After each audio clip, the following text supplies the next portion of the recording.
নমস্কার, news18bangla.com আপনাদের সবাইকে স্বাগত জানাই। আজকে আমরা আলোচনা করব সদ্য মুক্তিপ্রাপ্ত বাংলা ওয়েব সিরিজ রক্তকরবী নিয়ে।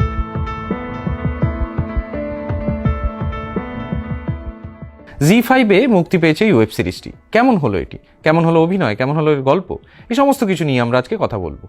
তবে প্রথমেই যে ভুলটা ভাঙিয়ে রাখা দরকার সেটা হলো এই ওয়েব সিরিজ কিন্তু আদৌ রবীন্দ্রনাথের রচিত রক্তকরবীর কোনো চিত্রনাট্য, নতুন কোনো ফিল্মিক ভার্সন নয়। এটি সম্পূর্ণ আলাদা গল্প। এখানে রক্তকরবীর প্রসঙ্গ আছে সম্পূর্ণ অন্যরকমভাবে। কিভাবে সেটা তো বলে দিলে খুব আগে থেকে বোধহয় স্পয়লার দেওয়া হয়ে যাবে। তবে এটুকু বলা যায় যে এখানে রক্তকরবীর প্রসঙ্গ খুব উল্লেখযোগ্যভাবেই আছে। এই সিরিজে অভিনয় করেছেন রাইমা সেন, বিক্রম চট্টোপাধ্যায়রা। সেই অভিনয়ের প্রসঙ্গে আমরা পরে আসবো। প্রথমে আমি বলে দিই এই গল্পটার একটু মোড়কটা কি। এই গল্পে বিক্রম চট্টোপাধ্যায়ের চরিত্রটি একজন মনোবিদ। সেই মনোবিদের মনোবিকলন হয়ে গিয়েছে এরকম একটা পর্যায়ে এসে আমরা এই গল্পটা শুরু হতে দেখি, এবং তার বাবা মা ডাক্তারবাবুকে এই ঘটনা কেন ঘটলো তা গল্প আকারে বলতে থাকেন।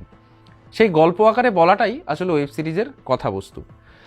এবার কথা হচ্ছে যে সেই গল্পতে কি ঘটলো, সেই কি ঘটলো পুরোটা বলে দিলে আপনারা তো আর ওয়েব সিরিজ দেখার প্রয়োজন থাকে না। তবুও যতটুকু সূত্র দেওয়ার প্রয়োজন হয় এতটুকু বলতে পারি যে একজন ডাক্তার, একজন মনোবিদ, তিনি সদ্য চেম্বার খুলে বসেছেন এবং সেখানে একজন রোগী এসছেন।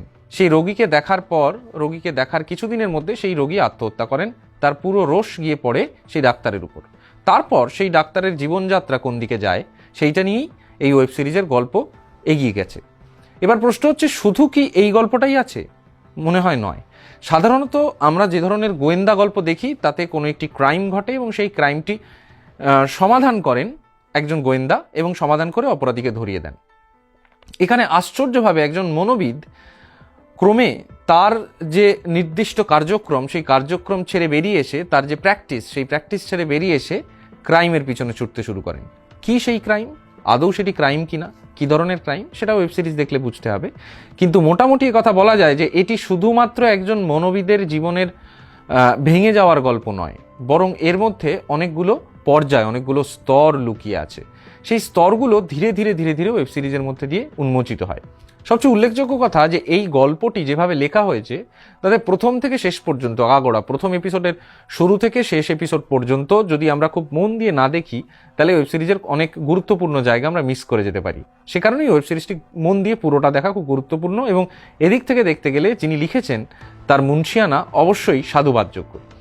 এই সিরিজে উল্লেখযোগ্য অভিনয় করেছেন বিক্রম চট্টোপাধ্যায়। তিনি মূল চরিত্রে অভিনয় করেছেন এবং তার অভিনয় চোখে পড়ার মতো।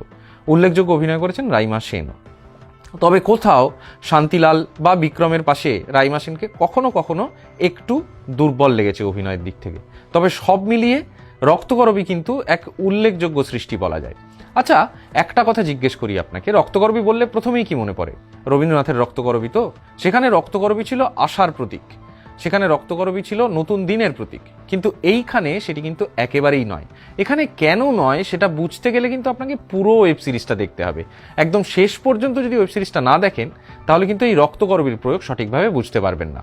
তাই আপনাকে দ্রুত দেখে ফেলতে হবে এই রক্তকরবী ওয়েব সিরিজটি।